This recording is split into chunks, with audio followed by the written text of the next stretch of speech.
দত্তিদানগুলো সব আছে অন্য ঘরে। ওহ, কদিন তো মেজবাবুকে চোখেই দেখা যাচ্ছে না। দুনিয়া শুধু সবার কাজ করছেন তিনি, অথচ আমি ডাকি সময় নেই।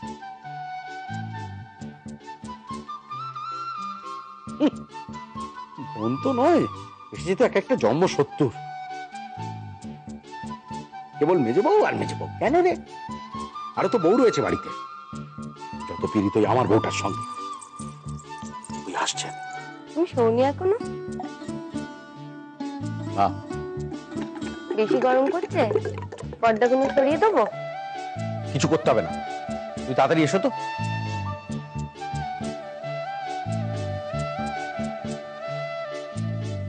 ও কি দৌড় দিচ্ছ কেন? মানে তোমার জলটা গড়িয়ে দিয়ে বালিশটা নিতে এলুম। তুমি শুয়ে পড়বে, বাতিটা কমিয়ে দিয়ে যাব। দিয়ে কোথায় যাবে?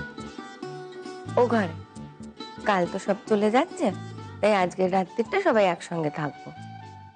আর আমি? তুমি ও ঘরে থাকবে বুঝি? বাহ, ছেলে মেয়ে অন্য ঘরে, তুমি অন্য ঘরে, আর আমি একা। ভালোই তো, অভ্যেস করে নাও। আর থাক বাবা। মা তাহলে এগোই। এসব আবার কেন? আমার যা সামর্থ্য বাবা আমি তাই দিলাম। বছরে তো আর দেখা হয় না, আবার কবে আসবে তার তো ঠিক নেই।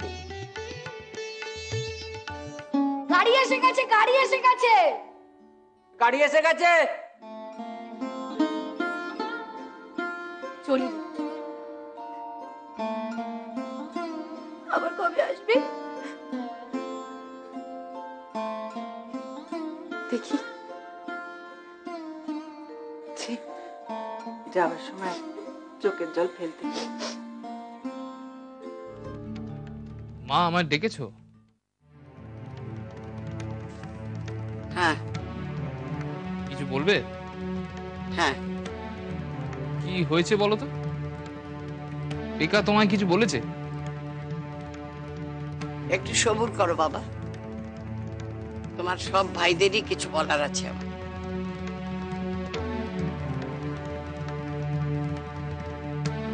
ভয় তো পেবা এসে গেছে। কি হয়েছে মা? আমার একখানা সিদ্ধান্ত তোমাদের সবাইকে জানানোর আছে। ওমা, বলছি সবাই মিলে একসাথে বাপের বাড়ি গেলেই সংসারখানা কি করে চলবে? সেই উপায় আমি ঠিক করে নেব, তার জন্য তোমাদের ভাবতে হবে না। উপায় তুমি করবে মানে?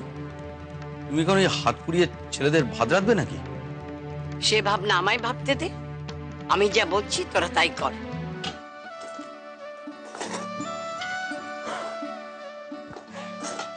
ও কি রে, কি হলো?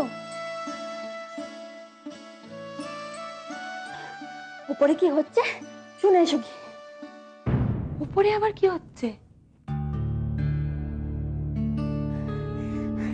আমাদের সকলকে বাপের বাড়ি পাঠানোর কথা হচ্ছে।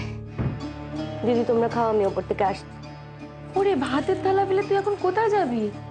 উপরে কি কথা হচ্ছে তা শোনা দরকার। ও মা, ও কি কথা? তুমি ক্যারি পারবে নাকি? দরকার হলে তাও পারবো। আমি তো আগেই বলেছি, সংসারে কল্যাণের জন্য আমি যা ভালো বুঝেছি তাই বলেছি। এখন তোমরা লায়ক হয়েছো, মায়ের কথা রাখলে রাখবে, ফেললে ফেলবে।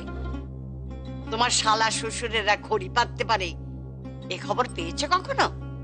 মাসের ধার কর্য যা হয়েছে সে আমি মিটিয়ে দেবো ক্ষণ। বর্দা বলো তোমার কত টাকা ধার আছে, সেটাও আমি দেখে নেবো। মেজ বউকে পাঠানোর ভয় একেবারে দাতা কর্ণ হয়ে গেলে দেখছি। থামতা,